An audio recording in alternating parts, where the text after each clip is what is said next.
ملک شام کا ایک یہودی ایس مکہ سے کچھ فاصلے پر رہتا تھا۔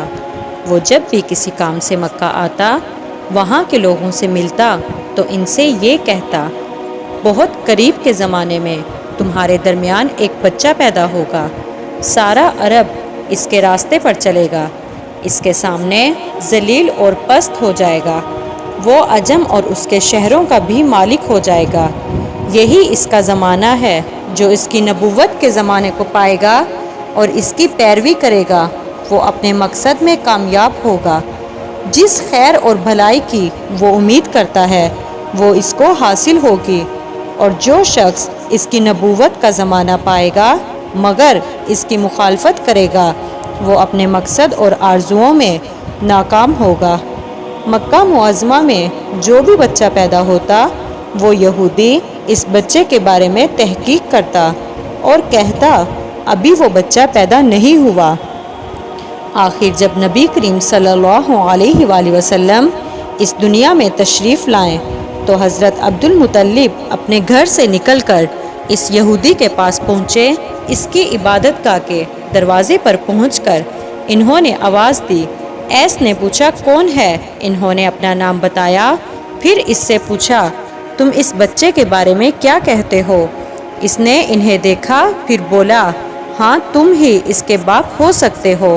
بے شک وہ بچہ پیدا ہو گیا جس کے بارے میں نے تم لوگوں سے کہا کرتا تھا، وہ ستارہ آج طلوع ہو گیا ہے، جو اس بچے کی پیدائش کی علامت ہے، اور اس کی علامت یہ ہے کہ اس وقت اس بچے کو درد ہو رہا ہے، یہ تکلیف اسے 3 دن رہے گی اور اس کے بعد یہ ٹھیک ہو جائے گا۔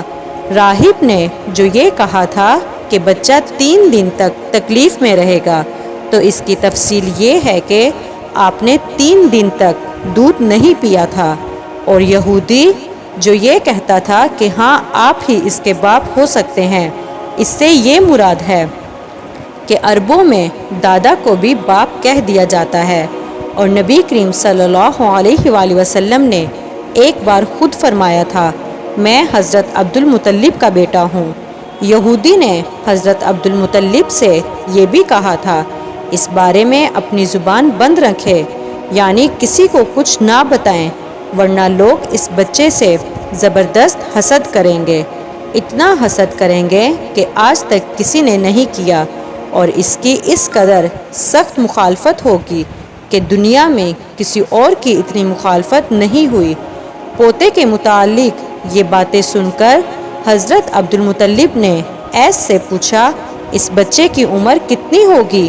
یہودی نے اس سوال کے جواب میں کہا، اگر اس بچے کی عمر تبھی ہوئی تو بھی 70 سال تک نہیں ہوگی، بلکہ اس سے پہلے ہی 61 یا 63 سال کی عمر میں وفات ہو جائے گی، اور اس کی امت کی عمر بھی اتنی ہی ہوگی۔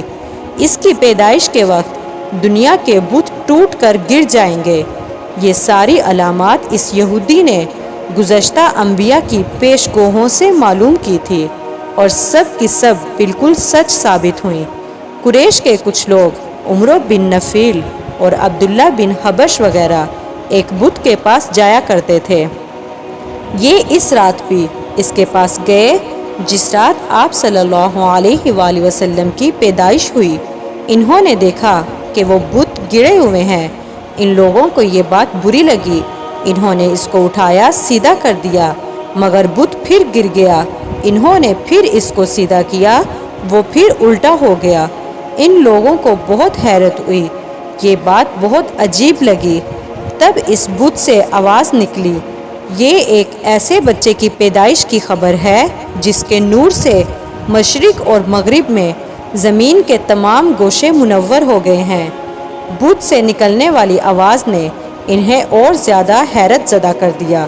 اس کے علاوہ ایک واقعہ یہ پیش آیا کہ ایران کے شہنشاہ کسری نوشیروان کا محل ہلنے لگا اور اس میں شگاف پڑ گئے۔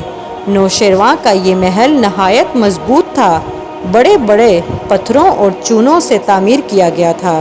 اس واقعے سے پوری سلطنت میں دہشت پھیل گئی۔ شگاف پڑنے سے خوفناک آواز بھی نکلی تھی۔ محل کے 14 کنگرے ٹوٹ کر نیچے آ گرے تھے۔ آپ کی پیدائش پر ایک واقعہ یہ پیش آیا کہ فارس کے تمام آتش کدوں کی وہ آگ بجھ گئی جس کی وہ لوگ پوجا کرتے تھے اور اس کو بجھنے نہیں دیتے تھے، لیکن اس رات میں ایک ہی وقت میں تمام کے تمام آتش کدوں کی آگ آنا فانا بجھ گئی۔ آگ کے پوجنے والوں میں رونا پیٹنا مچ گیا۔ کسری کو یہ تمام علامات ملی تو اس نے ایک کاہن کو بلایا۔ اس نے اپنے محل میں شگاف پڑھنے اور آتش کدوں کی آگ بجھنے کے واقعات اسے سنا کر پوچھا، آخر ایسا کیوں ہو رہا ہے؟ وہ کاہن خود تو جواب نہ دے سکا، تاہم اس نے کہا، ان سوالات کے جواب میرا ماموں دے سکتا ہے، اس کا نام ستی ہے۔ نوشیروان نے کہا، ٹھیک ہے، تم جا کر ان سوالات کے جوابات لاؤ۔ وہ گیا، ستی سے ملا، اسے یہ واقعات سنائے۔